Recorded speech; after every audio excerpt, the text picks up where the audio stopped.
So, got to talk about radiant flux and the inverse square law. Right? Yes, it's very important stuff here in astrophysics. Again, you've done observational, so it's a review, but the hasn't, and so Murphy will maybe find this to be new.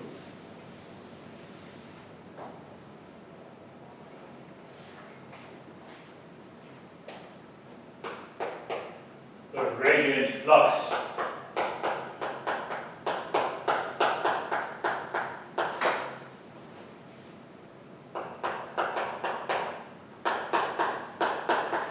Is the total energy per unit area per unit time falling on a detector oriented perpendicular to the beam direction, because if you slant the detector, then you do not fully illuminate the detector, so you want to maximize that by having it oriented perpendicular to the beam.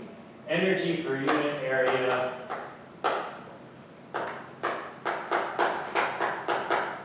per unit time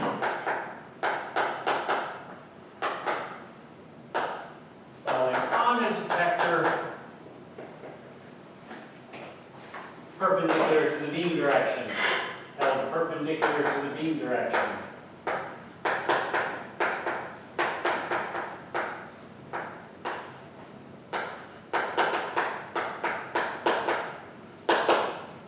Again, if I hold this perpendicular to you, you see its full area, but if I tilt it to you, then you don't see the full area and you're not illuminating it as efficiently. So we want it to be held perpendicular to the beam direction.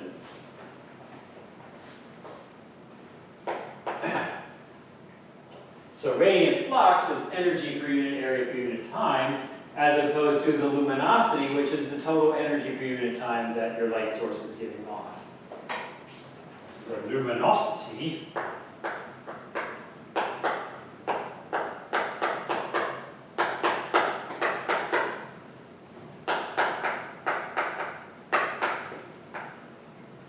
total energy per unit time emitted by the light source.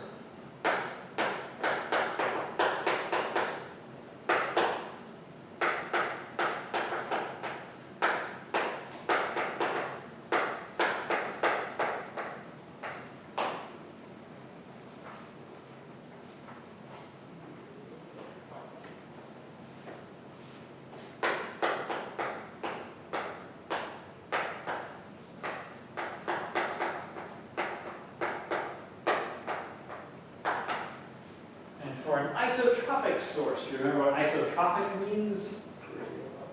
Yeah, and in particular, same in every direction. Isotropic means same in every direction. For an isotropic source, same in every direction.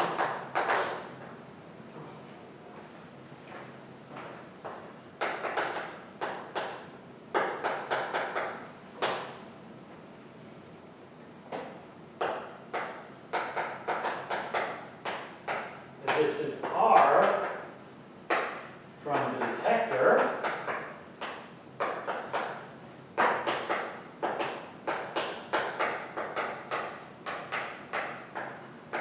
the light is spread out over a sphere of radius r by the time it reaches the detector.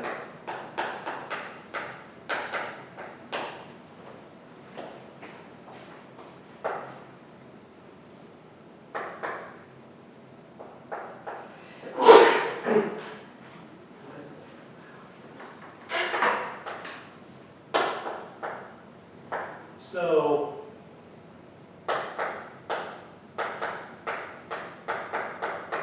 the luminosity has been spread out over the area of the sphere, 4 pi r squared by the time it reaches the detector. The luminosity has been spread out over area 4 pi r squared, the radius of that sphere.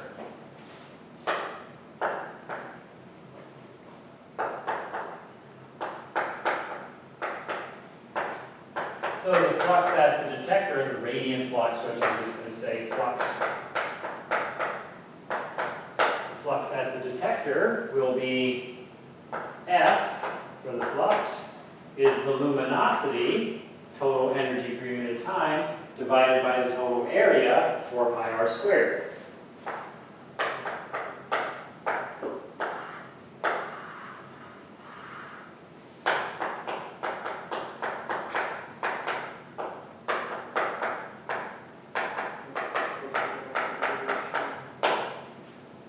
Was that? For 1 second, what's it about that radiation? Yeah, we're getting there. We're getting there, faux show. So this is the famous inverse square law. Woo. Yeah.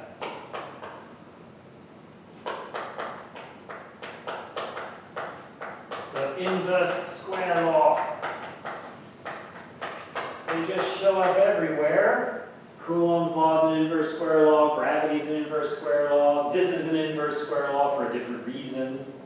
Here it's a matter of spreading out over bigger and bigger areas. And that's what the figure from the intro book is illustrating here. Here's a star. This one, of course, is of the 5-pointed variety as opposed to the asterisk variety. And here's 3 spheres surrounding it whose distances, whose radii are 1, 2, and 3, and whatever units you want to pick. And so a sphere with twice the radius has 4 times as much area, so the light has been spread out over 4 times as much area, which is why it's only 1/4 as bright as it would be if you were 1 unit away. And of course, at 3 units away, it's only 1/9 as bright, and so forth. So Jupiter is about 5 times further from the sun than the Earth is, which means that the sun's light is only about 1/25 as bright at Jupiter as it is at Earth, and so on and so forth, etc., etc., etc. Okay, any questions? So now, let's put down the relation between fluxes and magnitudes. Again, you've seen this before.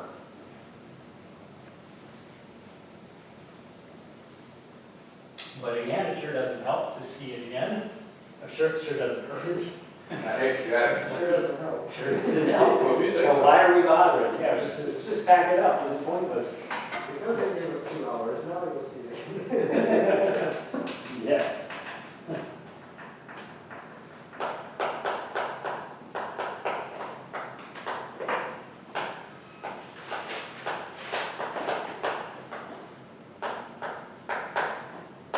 Fluxes and magnitudes are related via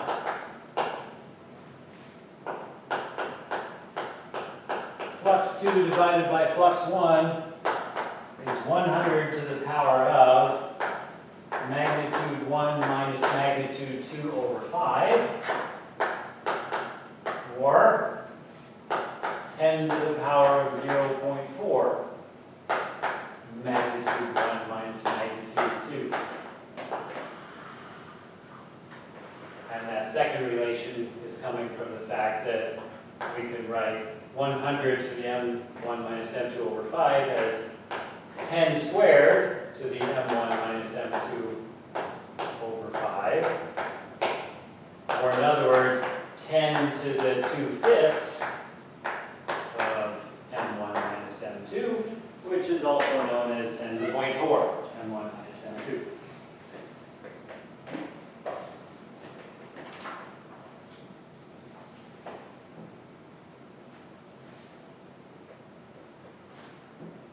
So we should check if that gives us what we want.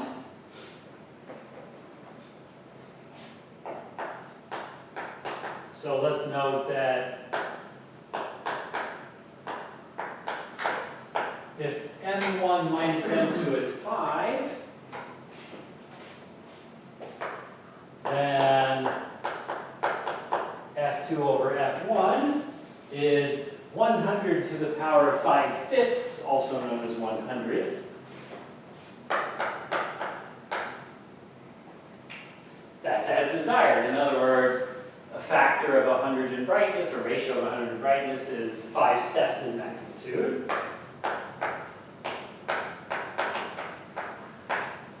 And the other thing is that it's backwards, like we quote unquote want it to be. In other words, The powers that be, when the magnitude scale was formally defined like this, wanted to keep Hipparchus's convention that brighter meant smaller for magnitudes, and this does that too.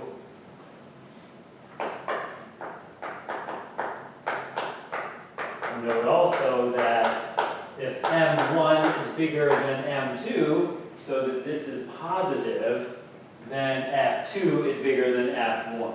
So the bigger magnitude is the smaller flux and vice versa.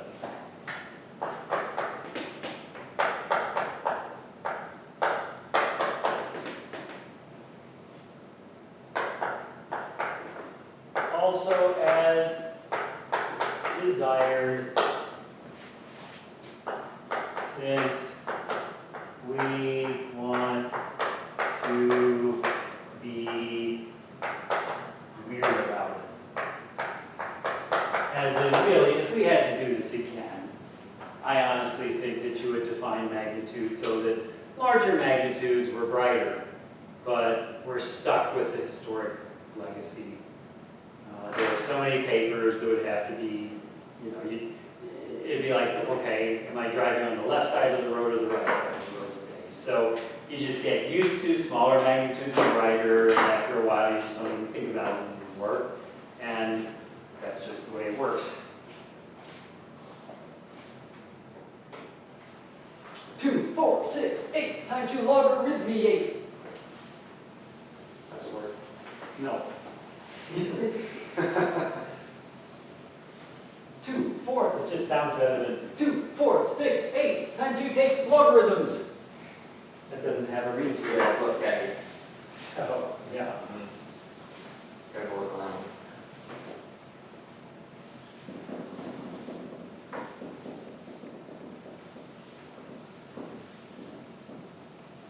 I guess you go like 2, 4, 6, that's a rhythm, so let's take a logarithm.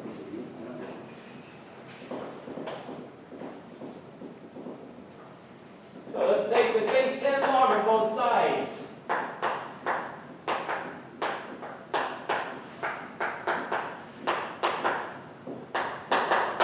If we do that, then we find that 0.4 times n1 minus n2, and no, in a sense we should write 2/5 because that 0.4 is exact. I mean, it's not to 1/6, it really is 2/5.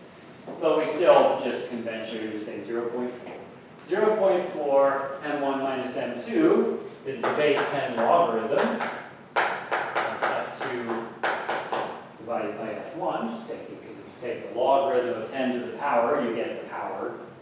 So 0.4 m1 minus m2 is the base 10 logarithm of f2 over f1. Or in other words, m1 minus m2 is equal to 2.5, the reciprocal of 0.4, 5 halves, 2.5 log 10 f2 over f1. This gets a box 2. So over there is the version where you know the difference in the magnitudes, figure out the brightness ratio. Over here is the version where you know the brightness ratio, what difference in magnitudes is that? And it's probably worth pointing out, because it's the kind of thing that if you're casual about it, you might not notice. That 2.5 is exact. It's not an approximation to 2.512. The fifth one, 100.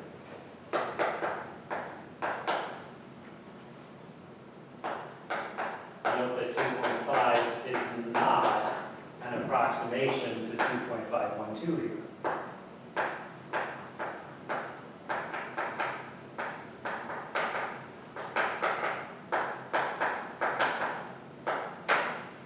That's just a coincidence that one magnitude is a factor of 2.512, and then we've got a 2.5 in this relationship right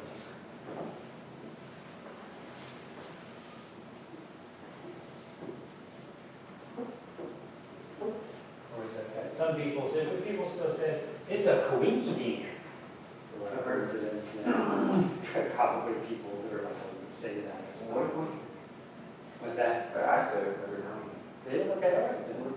What did Quincy do? Okay, all right. Okay, I take it back. That's back. Thank you. Appreciate it. All right.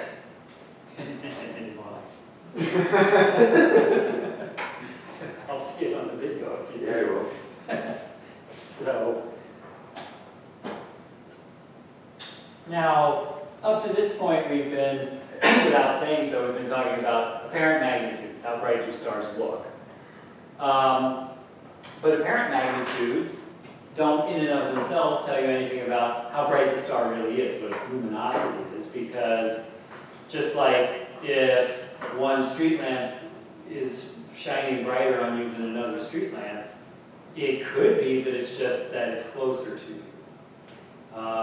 And same deal with stars. Just the fact that one star is brighter in the sky than another doesn't mean that it's actually giving off more light. For example, if that were the case, the sun would be far and away the brightest star in the universe, which of course it is not. It's just the closest star in the universe to us. So we want a type of magnitude that expresses luminosities, and that's what we call absolute magnitudes. We'll define absolute magnitudes such that the absolute magnitude is an equivalent way of specifying the star's luminosity, how bright it actually is. So,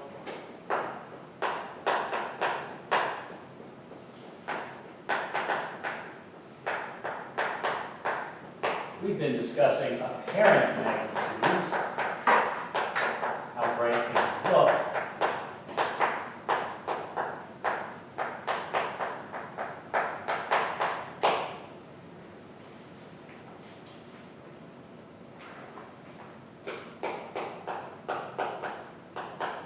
The star's absolute magnitude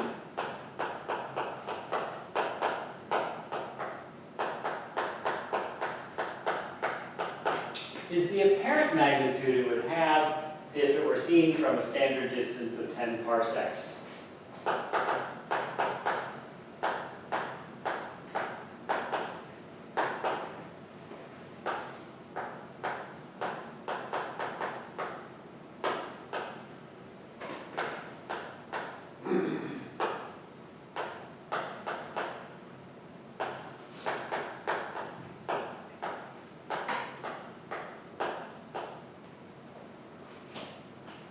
So, of course, one way to determine the star's absolute magnitude would be to simply fly 10 parsecs away from it and measure how bright it looks.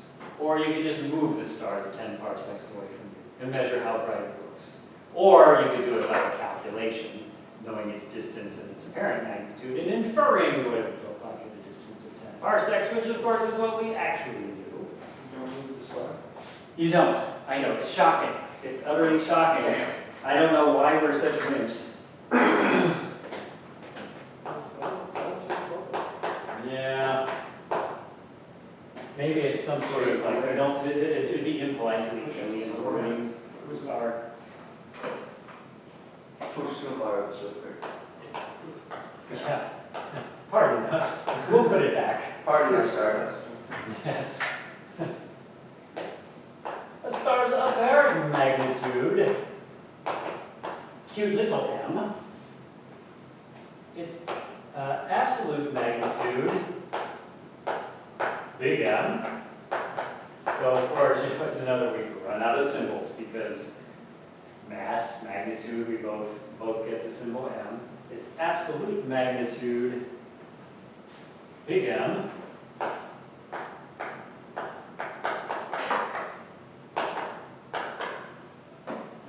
We should just use Chinese characters. It's like 40,000 of them, so we never run out of those symbols.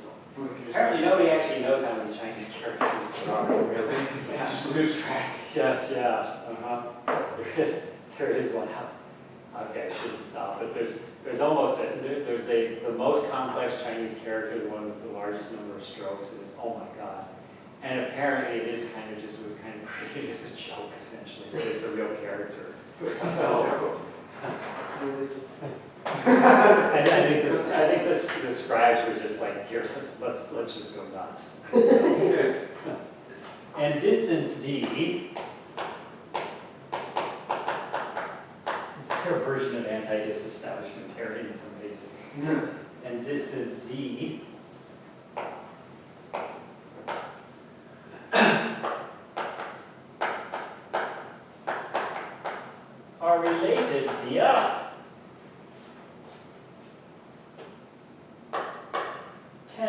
to the 2 little m minus big M over 5 is equal to F10 over F is equal to the distance divided by 10 parsecs squared.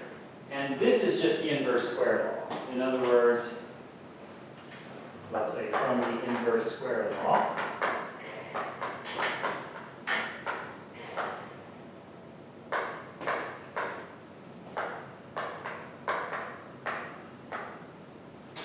So, in other words, here, I'll write it over here. F10 is the flux as seen from 10 parsecs.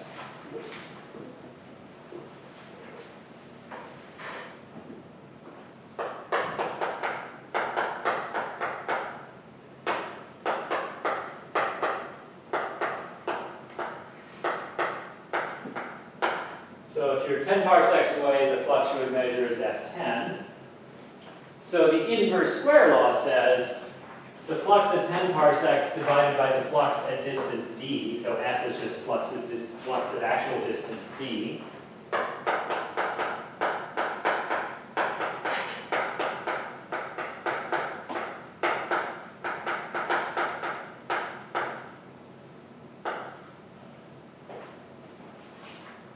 The flux at 10 parsecs divided by the flux at distance d, the inverse square law says that the flux goes like 1 over r squared, 1 over distance squared. So in other words, if you take the reciprocal of that and square it, that will be the ratio of the fluxes. The reciprocal of the distances squared is the ratio of the fluxes.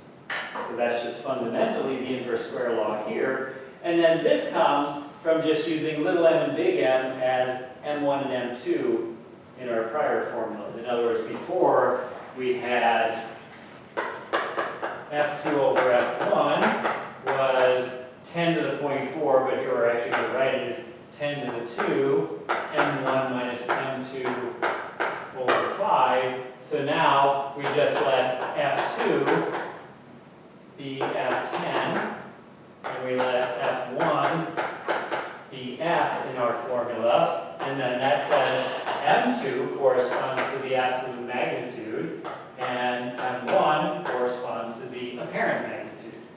So that's just our magnitude flux relation written in terms of the absolute magnitude and the apparent magnitude, calling those the values of M1 and M2.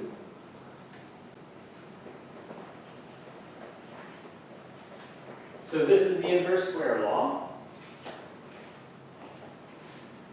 So let's simplify it some to get what we actually want to use as what we're going to call the magnitude-distance relation. So, 2, 4, 6, 8, time to... No? Logarithmiate. 2, 4, 6, 8, time to logarithmiate. So, 2/5 of little m minus big M is 2 times the base 10 logarithm of d divided by 10 parsecs. Because if I take the logarithm of something squared, it's 2 times the logarithm.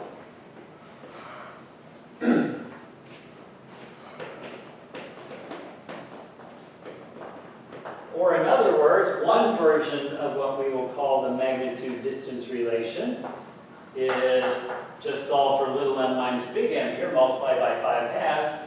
Little m minus big M is equal to 5 times the base 10 logarithm of d over 10 parsecs.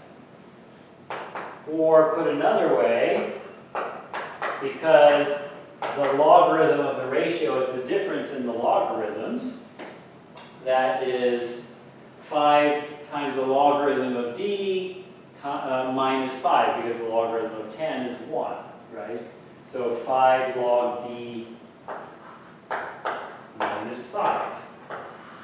So you'll see this used in both forms. Sometimes you'll see it as 5 log d over 10 parsecs, or sometimes we just do 5 log d minus 5, where d is the distance in parsecs. If you're going to use it in this form, you have to remember that d is the distance in parsecs. In this form, we just have to convert d to parsecs and divide by 10.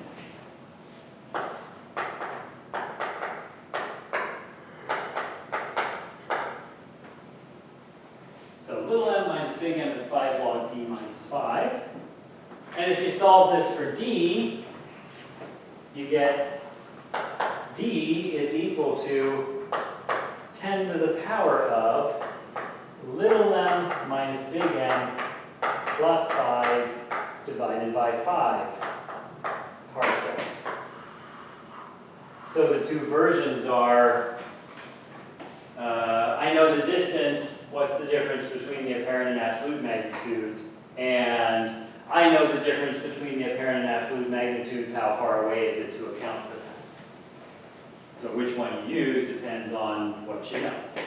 But in general, notice that if you know any two of little m, big M, and the distance, you can calculate the other one. Which makes sense because we have one equation and 3 unknowns to start with, so if you know 2 of them, then you're down to 1 equation and 1 of them. You solve them.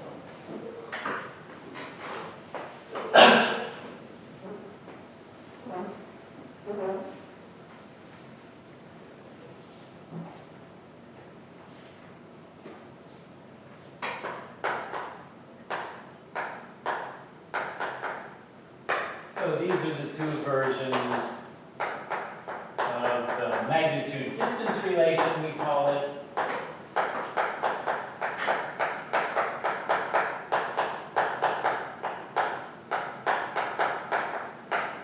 Note that is the magnitude hyphen distance relation, not the magnitude minus distance relation. These are the two versions of the magnitude-distance relation, and because it shows up so often, that difference between the apparent and absolute magnitudes is called the distance modulus.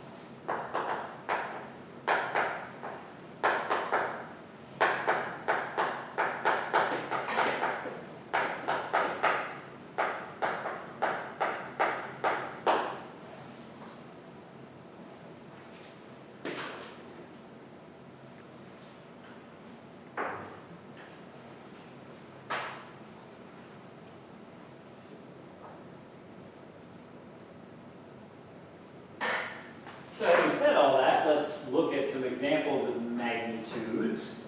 So the brightest star in the sky, Sirius, has magnitude about minus 1.4. Its apparent magnitude is about minus 1.4. And that's because once we had defined the magnitude scale, it was decided that to a good approximation, the star Vega should have magnitude about 0, and Vega is not the brightest star in the sky. So stars that are brighter than Vega have negative magnitude. So Sirius is minus 1.4 magnitude. The stars in the Big Dipper are roughly second magnitude stars, to give you a sense of that. So Vega is like a 0th magnitude star. Stars about as bright as Vega are like first-ish magnitude stars, or a little bit negative magnitude stars. Stars in the Big Dipper are second magnitude. The North Star is about a second magnitude star. If you've seen Mizar, you know the middle star of the Big Dipper's handle, Mizar and Alcor. It's actually a pair of stars. Have you guys noticed that before, or you know about that? So the middle star of the Big Dipper's handle is a pair of stars, Mizar and Alcor. Mizar is second magnitude, Alcor, the dimmer one, which is harder to see, is about 4th magnitude.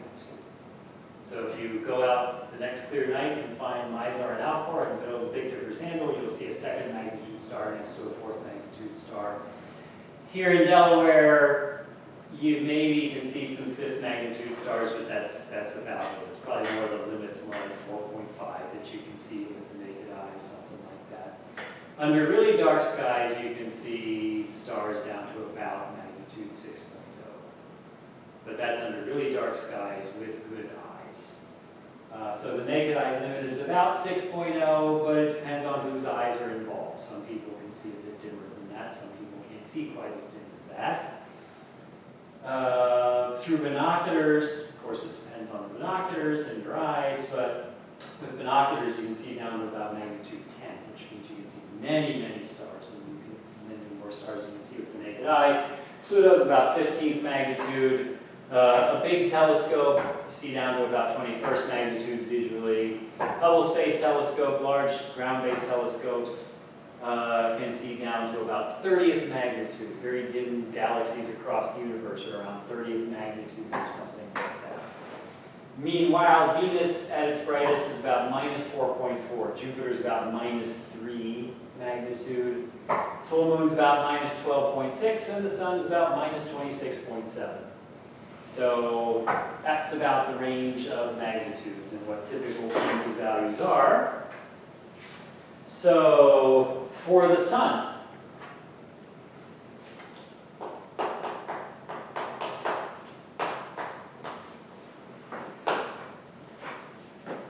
its apparent magnitude, and we use a circle with a dot in it to represent sun in subscripts. That's the one thing that we got from astrologers is those symbols for subscripts. It turns out those are astrological symbols. The apparent magnitude of the sun is, well, it really depends on the filter you're using and all that. So what your book quotes is minus 26.81. That's minus 26.7 there. I don't know if it's because one is for like V filter, the other one's more volumetric or something like that. This might be the bolometric. This is probably the apparent bolometric magnitude of the sun, where it's across the entire spectrum. Whereas its absolute magnitude, and actually, you know what? I better really say M sub sun because capital M sub sun is usually means the mass of the sun. So I will say M sun like that to mean the apparent magnitude of the sun. Plus 4.76. So if the sun were 10 parsecs away, about 32 light years away, it actually would not be very impressive. It would be hard to see from Delaware, Ohio, if it were 10 parsecs away. And it would be freaking cold here, too. We wouldn't have this problem. There would be no us. But anyway, the sun, from that standpoint, is, you know, I said it's a big star, but a very large fraction of the stars we see in the night sky are actually giants and supergiants, simply because there are not very many of them, but we can see them at much larger distances than we can see ordinary stars like the sun. So even 32 light years away, the sun would actually be quite dim from here. On the other hand, if you saw the sun from Alpha Centauri, it would be a first magnitude star. It would be quite bright in the sky of Alpha Centauri, just like Alpha Centauri is quite bright in our sky. And where the sun would be in the sky is 180 degrees away from where Alpha Centauri is in our sky, which means the sun would dominate the constellation Cassiopeia, as seen from Alpha Centauri. It would be this very bright star in Cassiopeia. Cassiopeia stars are second magnitude, and then the sun would be this bright 0th, 1-ish magnitude star in Cassiopeia. And Cassiopeia would be slightly distorted because you'd move far enough to change the perspective. You'd have that parallax of having moved several light years away, but it would still look like Cassiopeia from Alpha Centauri. Okay, any questions? All right, so now let's talk about the wave nature of light. Wave nature of light, yes. Here's an electromagnetic wave in cartoon version.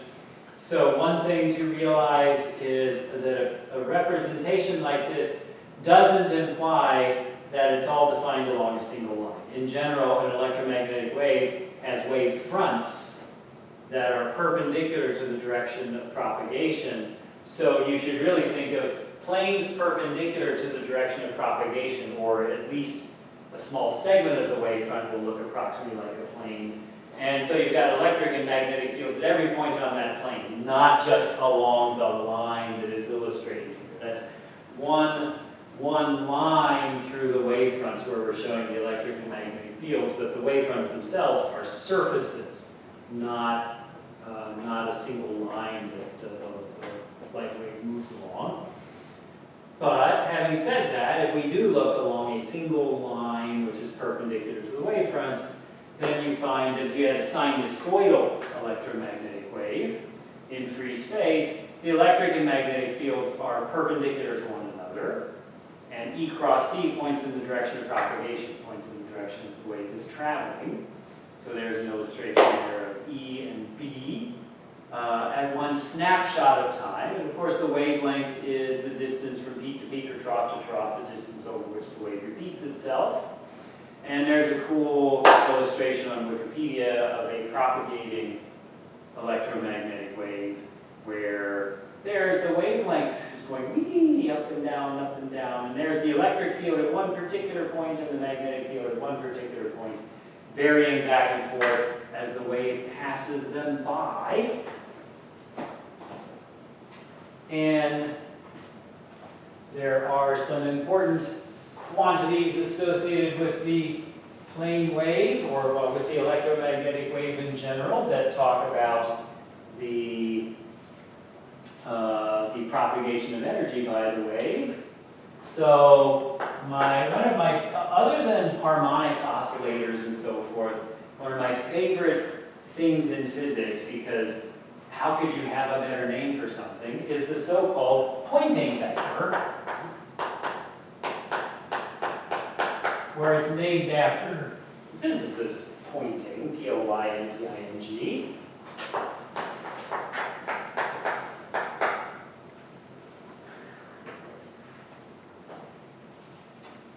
The Poynting vector points in the direction of energy flow and gives the instantaneous flux.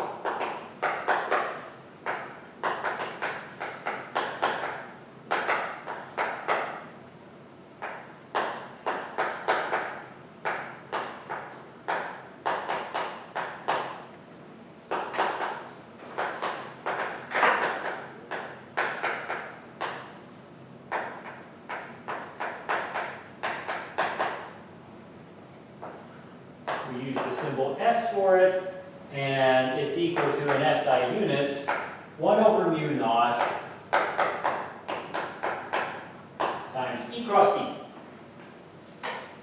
If we look at our picture here, if at any location here, I take E cross B, notice E is the red, B is the blue. So at this location here, E is up, B is out of the board. So if I take E cross B, that's pointing the way my thumb is pointing, in other words, in the direction that the wave is traveling, as a matter of fact. So from that standpoint, it makes sense that E cross B points in the direction that energy is flowing. Energy is in fact flowing in the direction that the wave is traveling.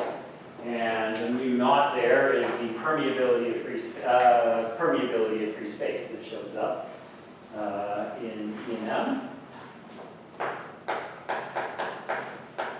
So it gives the instantaneous flux. Flux is energy per unit time per unit area. What are the SI units of energy per unit time? What are the units of that? Oh, Watts, as a matter of fact. Yeah, watts are the what? Yeah, power, right, is watts, energy per unit time. So it's going to be watts per square meter.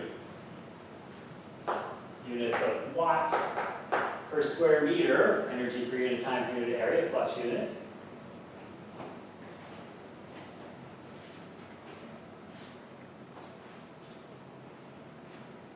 I feel like the ENF and the extra books are just trying to mess with this.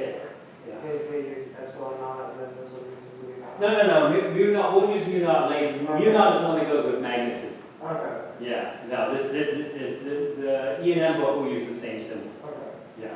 So no, we're not messing with it. As long as it's not the. Yeah, we're fine. Yeah. No, we're not like changing symbols. So if I'm at any given location, the flux keeps changing because the fields are changing. So 0, maximum, 0, maximum, 0, maximum, 0, maximum. And remember, for something like a light wave, the frequency, the number of wavelengths passing you per second, is trillions per second. So the flux is vibrating up and down trillions of cycles per second. That's hard to keep up with. No detector can keep up with the variable flux from a light wave. So what we really will measure is an average flux over a period. So this is the instantaneous flux, but we're more interested in the average flux passing by a point, because no detector can keep up with that. I mean, for a very long wave, radio wave, you could.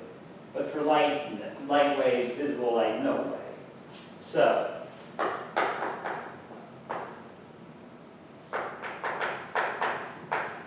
for a visible light wave, this varies much faster than any detector can measure.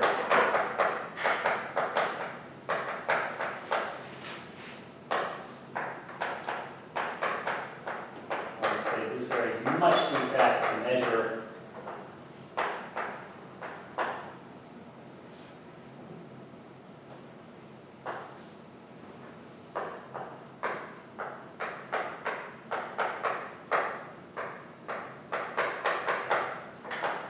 So we really want the average flux.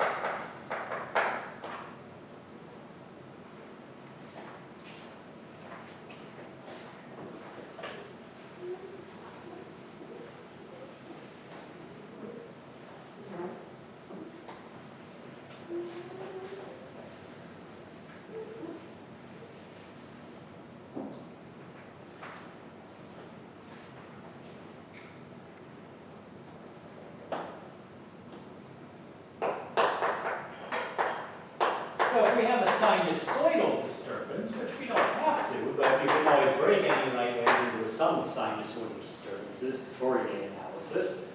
For a sinusoidal disturbance,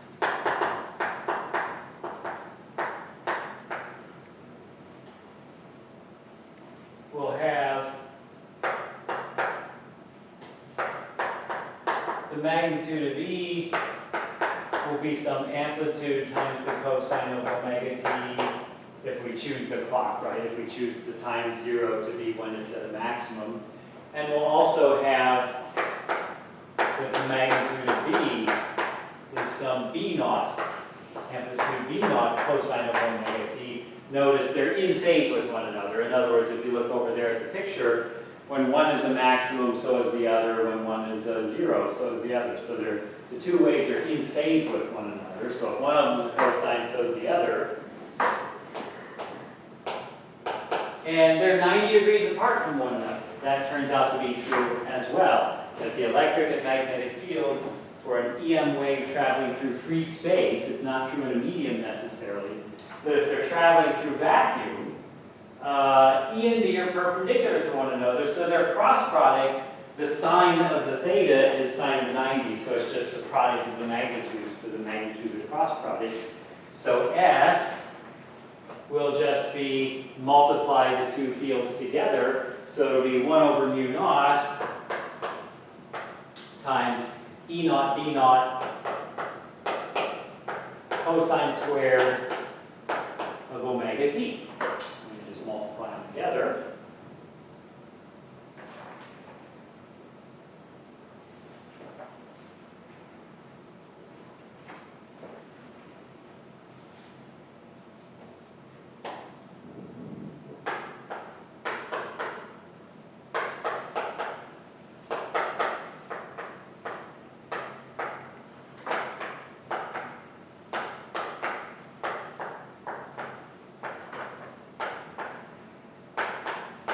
So the time average value over each cycle is the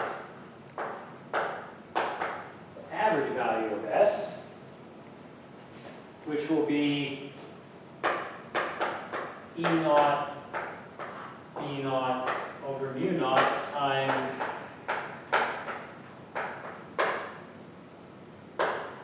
the average value of cosine squared omega t.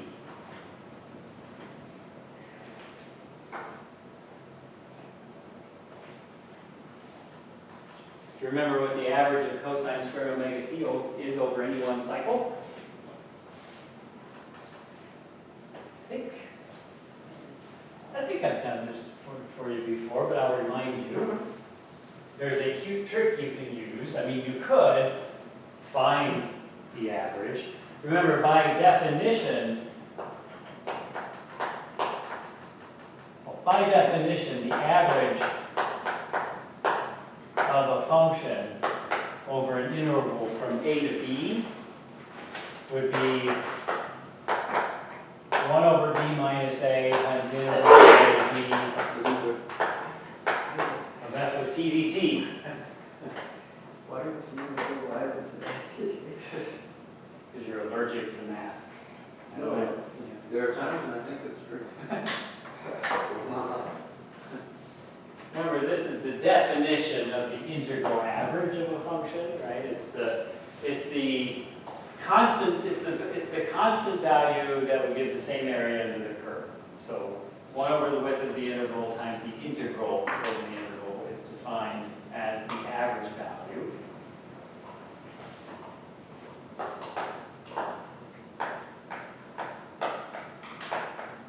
So the average of cosine squared omega t over one cycle is going to be what? It's going to be 1 over the period, 1 over the period of the wave, times the integral from 0 to t of cosine squared of omega t dt.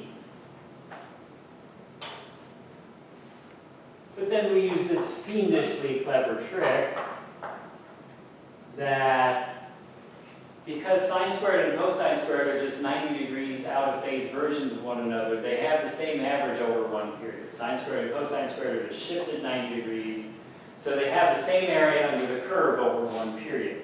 So therefore they have the same average over one period. So I can say that's 1/2 of the average of the two of them added together. Integral from 0 to t of cosine squared omega t dt plus integral from 0 to t of sine squared omega t dt. It's because we're integrating over a whole period that we get to do that. They're just shifted versions of one another, so there's the same amount of area under the curve of sine squared as there's of cosine squared. Oh, but wait, what is sine squared plus cosine squared? It's 1. That makes this integral easy to do. So that's 1 over 2 times 1 over t times the integral from 0 to t of 1 dt. And the integral from 0 to t of 1 dt is not coffee, but t. So we get t over t, so we get 1/2. Oh, that's nice. The average of sine squared is the average of cosine squared is 1/2. So over here, I get to say E naught B naught over 2 mu naught for the average.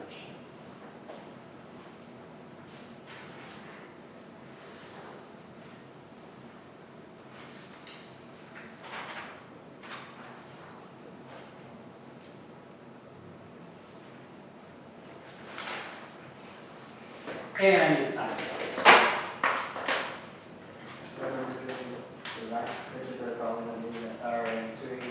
I thought, yeah, I was thinking like I must have given this to you guys in Yeah. Yes. Uh-huh. That was the later half when everything was stressful. Yeah. I don't know. It was always stressful. Oh, yeah. Yeah, but well, It was like the first time I've ever seen like the average symbols. Oh, And I had to take averages and functions. I had to go with like